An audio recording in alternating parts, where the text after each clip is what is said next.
नमस्ते दोस्तों, book tuber विशाल channel में आपका फिर से स्वागत है, जहां हम किताबों और आत्म सुधार की दुनिया का पता लगाते हैं। आज हम डेल कार्नेगी की अच्छा बोलने की कला और कामयाबी बुक के चैप्टर में खुद को डालेंगे। तो चलिए शुरू करते हैं। चैप्टर 9, बल। हालांकि यह साधन चौकन्ना करता है। उदासीनता से व्यथा न पैदा होने दें, उत्साह हासिल करने के लिए भद्र समाज का हिस्सा बने। ऐसा करने से नैतिकता की भूख बढ़ेगी। बायरन, डॉन जुआन। कई नाटक अच्छे होने के बावजूद दर्शकों को प्रभावित करने में नाकाम सिद्ध होते हैं। रंगमंच की जबान में कहा जाए तो ऐसे नाटक एक निश्चित प्रभाव से ऊपर उठने में नाकाम रहे हैं। दरअसल ऐसे नाटकों में रोचकता, मनोरंजन और प्रचंडता की कमी महसूस होती है। निस्संदेह ऐसे नाटक त्रासदी से कम महसूस नहीं होते। सटीक शब्दों में कहें तो ऐसे नाटकों के प्रस्तुतिकरण के लिए बहुत कम तैयारी की जाती है और मंच पर भी अभिनय में जान डालने के खास प्रयास नहीं किए जाते। इन नाटकों का प्रस्तुतिकरण बेहतर कर दिया जाए तब भी दर्शकों पर खास प्रभाव नहीं पड़ता। अतः इन नाटकों को जल्द भुला दिया जाता है। बल क्या है? पुनर्तः स्पष्ट प्रतीत होने वाले शब्दों की बारीकी से छानबीन की जाए तो कई गुप्त अर्थ निकाले जा सकते हैं। बल को इस श्रेणी में सम्मिलित किया जा सकता है। शुरुआत करने से पहले आंतरिक और बाहरी शक्ति के बीच के अंतर को बारीकी से समझने की कोशिश करते हैं। इनमें से एक शक्ति कारण है तो दूसरी नतीजा। एक शक्ति वास्तविक है और दूसरी ईश्वरीय। इसी प्रकार निर्जीव और सजीव बल अलग अलग होते हैं। व्यक्ति में आंतरिक शक्ति को जुटाकर उसे प्रभावशाली ढंग से प्रस्तुत करने की असीम प्रतिभा होती है। ये कला गंधक पोटाश के समान नहीं होती, जिसमें विस्फोट के लिए बाहरी ताकत का इस्तेमाल करना ही पड़ता है। व्यक्ति की बाहरी ताकत से प्रभावित होने वाली वास्तविक शक्ति अंतर्मन से जन्म लेती है। ये सुनने में महज मनोवैज्ञानिक प्रतीत हो सकता है, लेकिन भाषण की कला में निपुणता हासिल करने में इसका प्रभाव बेहद महत्वपूर्ण सिद्ध होता है। वक्ता के लिए मानवीय शक्ति और शारीरिक बल के बीच अंतर को समझना बहुत जरूरी है। साथ ही इसके वास्तविक गुण को भी गंभीरता से समझना चाहिए। उदाहरण के तौर पर, तेज आवाज में बोलना शक्ति का प्रतीक नहीं होता। ऊंचा बोलने को अक्सर चिल्लाना माना जाता है। महज गरजने से भाषण को प्रभावशाली नहीं बनाया जा सकता। हालांकि ऐसे कुछ पल जरूर होते हैं जब भाषण के किसी हिस्से को तेज आवाज के जरिए बहुत प्रभावशाली बनाया जा सकता है। बल यदि कारण है तो प्रभाव भी है। आंतरिक शक्ति का जन्म 4 महत्वपूर्ण प्रगतिशील तत्वों से होता है। सबसे पहले बल की उत्पत्ति दृढ़ निश्चय से होती है। भाषण के दौरान किसी महत्वपूर्ण भाव को बल देने से पहले कथन की सत्यता, महत्व और सही मतलब का बोध होना बहुत जरूरी होता है। दृढ़ निश्चय विश्वास को जन्म देता है। द सैटरडे इवनिंग पोस्ट के एक लेख, इंग्लैंड के T.R. में विंस्टन स्पेंसर चर्चिल ने स्पष्ट उल्लेख किया है कि चर्चिल और रूजवेल्ट की कामयाबी के पीछे प्रभावशाली भाषण की कला सबसे बड़ी वजह रही है। आंतरिक शक्ति की महत्ता को गहराई से समझने के लिए इसके मूल सिद्धांत को करीब से जानने की कोशिश करते हैं। व्यक्ति दृढ़ निश्चय की भावना को कैसे महसूस करता है? इसका जवाब खुद सवाल में छिपा है। व्यक्ति इसको महसूस करता है। निश्चय का एहसास भावनात्मक तनाव पैदा करता है। थियोडोर रूजवेल्ट और बिली संडे की भाषण देते वक्त खींची गई तस्वीरों का ध्यान से अध्ययन कीजिए। भाषण के अंत में पहुंचने पर उन वक्ताओं के जबड़ों में खिंचाव और तनाव की वजह से शरीर में खींची नसों पर ध्यान दीजिए। नैतिक और शारीरिक बल लगभग एक ही तरह से काम करता है। दोनों बलों को दर्शाने में तनाव और तंतु शक्ति की भूमिका एक समान होती है। धनुष की प्रत्यंचा के खिंचाव और प्रत्यंचा खींचने में मांसपेशियों का बल दर्शकों को आकर्षित करता है। इसी प्रकार जब वक्ता अपनी संयोजित शक्ति का प्रदर्शन करता है तो दर्शकों में उत्सुकता की लहर प्रवाहित हो जाती है। इस संयोजित शक्ति को उजागर करने के लिए इसे ढीला छोड़ना आवश्यक होता है। यही वह शक्ति है जो दर्शकों को सतर्क बनाती है। दर्शक वक्ता की जुबान से बरसने वाली शब्दों की बौछार का उत्सुकता से इंतजार करने लगते हैं। आखिरकार यह इंसानी फितरत है। एक गुड्डे में निश्चय और भावनात्मक तनाव जैसे जज्बात को नहीं डाला जा सकता। यदि आप अपने भाषण रूपी चबूतरे पर लकड़ी के बुरादे की गद्दी लगाने की सोचें तो स्वाभाविक है कि आपके भाषण की फूंक खुद ब खुद निकल जाएगी। निश्चय और तनाव की विकसित प्रतिभा से दर्शकों के बीच उत्साह पैदा करने का भरोसा पैदा होता है। उद्देश्य को बल की आधारभूत शक्ति माना जाता है। इसके अभाव में भाषण कमजोर पड़ जाता है। इससे चमक तो पैदा हो सकती है, लेकिन ये चमक बिना रीढ़ की हड्डी वाली जेली मछली के समान महत्वहीन होती है। जिस रफ्तार से आप दर्शकों पर पकड़ बनाते हैं, उसी रफ्तार से आपका विश्वास मजबूत होता जाता है। अंततः यदि विश्वास, तनाव और उद्देश्य के मिश्रण से लक्ष्य को गति नहीं मिल रही है तो इसका प्रयोग निरर्थक साबित होता है। अपनी शक्ति को नीरसता में तब्दील न होने दें। उसे सकारात्मक रूप देने का प्रयत्न निरंतर जारी रखें। क्या बल को अर्जित किया जा सकता है? हाँ, इस बल को अर्जित करने की इच्छा रखने वाला वक्ता उक्त प्रतिभा को हासिल कर सकता है। निम्नलिखित विश्लेषण के द्वारा इस कला पर पकड़ बनाने के सुझाव दिए गए हैं। विषय पर विश्वास कायम करने तक भरोसे को अडिग रखें। यदि विचार जेहन में तनाव पैदा नहीं कर पा रहा है तो एहसास को जागृत करने की कोशिश जारी रखें। यदि हिमदरार को लांघना जीवन रक्षा के लिए जरूरी हो जाए तो किसी प्रेरणा की आवश्यकता नहीं होती। ऐसे मौके पर व्यक्ति अपनी मांसपेशियों में खुद ब खुद लचक महसूस करने लगता है। इसी प्रकार भाषा में निपुणता हासिल करने के लिए वक्ता प्रेरणा खोजने के स्तर से ऊपर उठ जाता है। अर्थात भाषा में निपुणता हासिल करने में भी इच्छा शक्ति अहम भूमिका अदा करती है। ये तथ्य दोहराने योग्य है। दक्षता हासिल करने में इच्छा शक्ति सर्वोपरि है। इच्छा शक्ति की लौ जलाए रखने के लिए दर्शक या फिर आप खुद प्रेरणा का स्रोत बन सकते हैं। इंजन कितना भी उत्तम हो, ईंधन के अभाव में उससे काम नहीं लिया जा सकता। इसी प्रकार विराम, स्वर के उतार चढ़ाव और सुर के बदलाव में अभ्यस्त वक्ता में ऊर्जा का अभाव प्रस्तुति को अप्रभावशाली बना देता है। भाषण में बल पैदा करने के 4 महत्वपूर्ण गुणों पर भरपूर नियंत्रण होना चाहिए। वे गुण इस प्रकार हैं: विचार, विषय पर मजबूत पकड़, शब्दों का सटीक चयन एवं प्रस्तुतिकरण। इस अंक में इन सभी विशेषताओं के बारे में विस्तृत जानकारी दी गई है, विशेषकर सटीक शब्दों का चयन। इसके जरिए व्याख्यान की कला बेहद प्रभावशाली हो जाती है। भाषण में बल स्थापित करने के लिए निम्नलिखित उदाहरणों पर ध्यान दें। सटीक शब्दों का चयन। असाधारण शब्दों के मुकाबले सामान्य शब्द ज्यादा प्रभावशाली सिद्ध होते हैं। बाजीगिरी के मुकाबले हाथ की सफाई ज्यादा प्रचलित शब्द है। लंबे शब्दों के मुकाबले छोटे शब्द ज्यादा प्रखर होते हैं। समापन के मुकाबले खत्म ज्यादा प्रचलित शब्द है। संस्कृत के मुकाबले देवनागरी हिंदी के शब्दों का प्रयोग करें। अग्नि की जगह आग का इस्तेमाल ज्यादा प्रभावशाली महसूस होता है। व्यापक शब्दों के मुकाबले निश्चित शब्दों का महत्व ज्यादा होता है। मुद्रक की जगह छापने वाला ज्यादा स्पष्ट भाव पैदा करता है।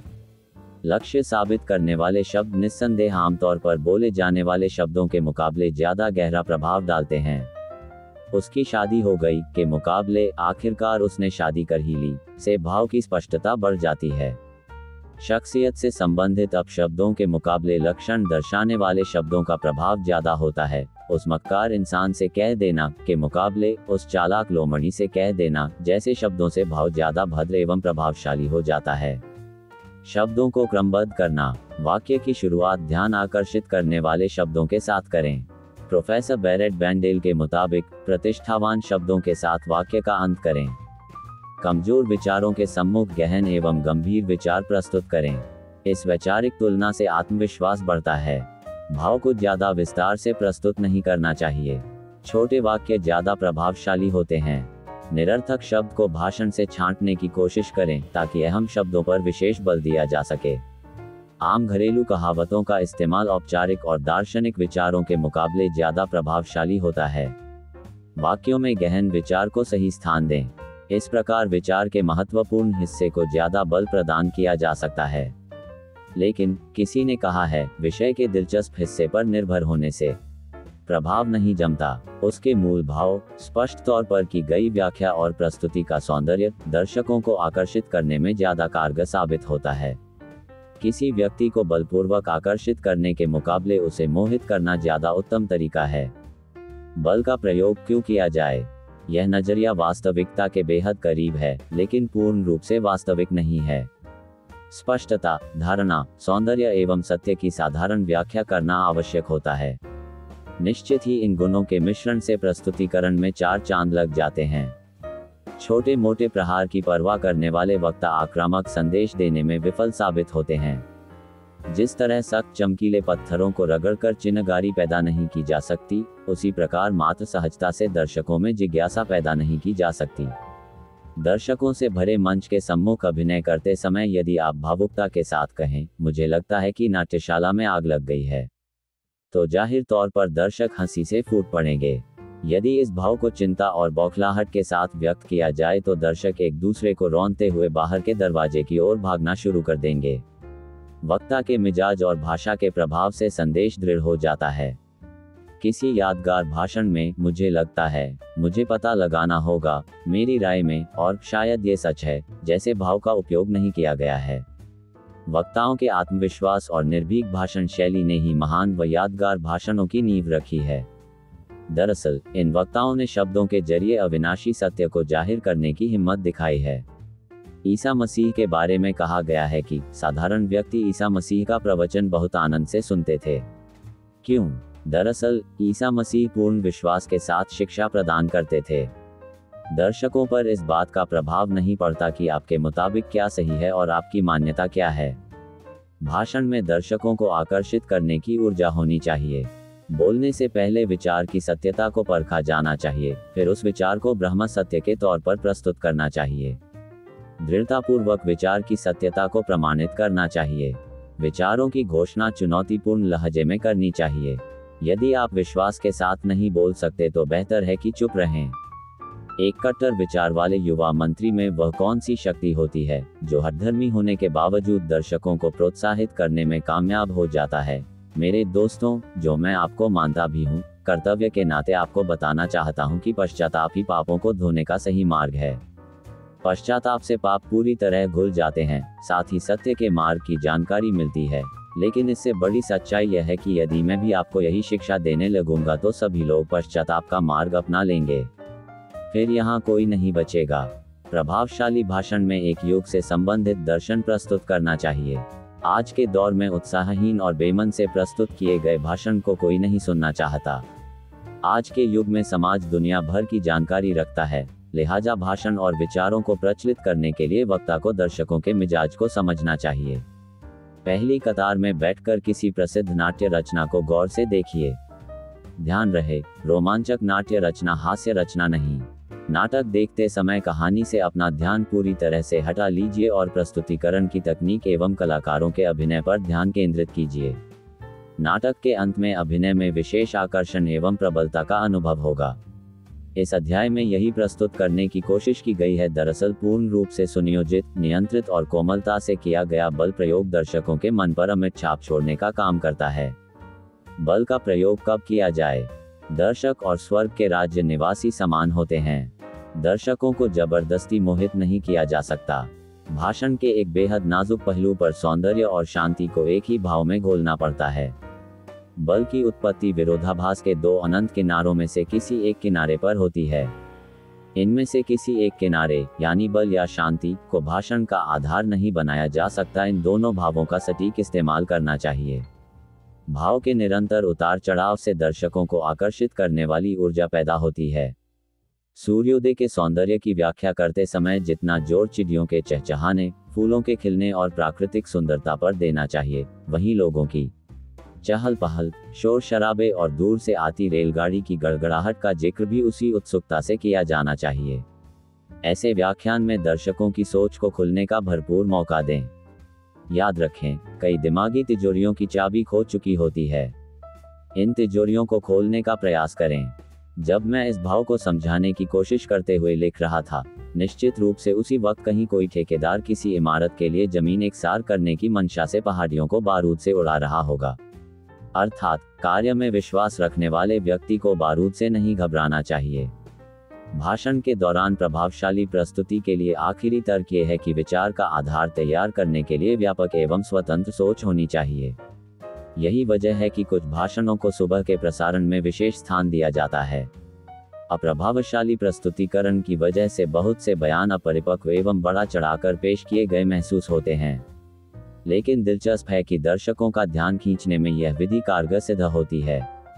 अतः ध्यान रखें कि भाषण तैयार करते वक्त हल्के विचारों को कमजोर कड़ी न बनने दें। ऐसी स्थिति में दर्शक भाषण के लचीलेपन को भांप लेते हैं। एक प्रतियोगिता के दौरान ग्रीस के महान मूर्तिकार फिडियास ने मूर्ति के बाहरी किनारों पर लापरवाही से गाढ़ी रेखा खींची। उस लापरवाही के लिए आलोचना का दौर शुरू हो गया। लेकिन फिडियास ने मुस्कुराते हुए कहा कि उसके द्वारा बनाई गई मूर्ति और दूसरे मूर्तिकारों की मूर्ति को उस ढांचे में रखा जाए जो मूर्तियां स्थापित करने के लिए बनाया गया है, तो आश्चर्यचकित रूप से फिडियास के द्वारा मूर्ति के चारों ओर खींची गई गाढ़ी रेखाएं ज्यादा आकर्षित सिद्ध हुईं। इस तरह फिडियास की मूर्ति से संबंधित सभी शंकाएं और आलोचनाएं स्वाभाविक रूप से प्रशंसा में परिवर्तित हो गईं। इसी तरह भाषण के ढांचे को तैयार करते समय भी केवल बल देने योग्य पहलुओं पर ही विशेष ध्यान देना चाहिए। प्रस्तुतिकरण के अंदाज में यदि आप आक्रामक रवैये को पसंद नहीं करते हैं तो जैसा कि वेंडेल फिलिप्स ने कहा है, इस स्थिति में बल के द्वारा भाषण में सहज प्रभाव डालने की कोशिश करें, विचारों को सांस लेने और शब्दों को जीवन देने का प्रयास करें। बिरेल के अनुसार प्रत्येक वाक्य को वैद्युत बिल्ली के खिलौने की तरह झटका और चिनगारी पैदा करने योग्य बनाएं। भाषण में मौजूद महत्वपूर्ण भाव को विशेष बल देने का प्रयत्न निरंतर जारी रखें। अपने समय का सबसे अच्छा इस्तेमाल करें। कुकू एफएम एप्लीकेशन पर अनगिनत ऑडियो बुक्स, दिलचस्प कहानियां और अधिक का आनंद लें। प्रीमियम सब्सक्रिप्शन पर एक्सक्लूसिव 50% छूट प्राप्त करने के लिए कोड FMRMT85 का उपयोग करें। आपको कुकू एफएम प्रीमियम लेने के लिए लिंक मैंने वीडियो के डिस्क्रिप्शन में दिया है। डेल कार्नेगी द्वारा लिखित अच्छा बोलने की कला और कामयाबी बुक का चैप्टर पर आज के वीडियो के लिए बस इतना ही। यदि आपको ये जानकारी मूल्यवान लगी है तो अधिक जानकारीपूर्ण सामग्री के लिए बुक ट्यूबर विशाल को लाइक, शेयर और सब्सक्राइब करना न भूलें। अगली बार तक पढ़ने और अपने संचार कौशल में सुधार करने का आनंद लें। धन्यवाद।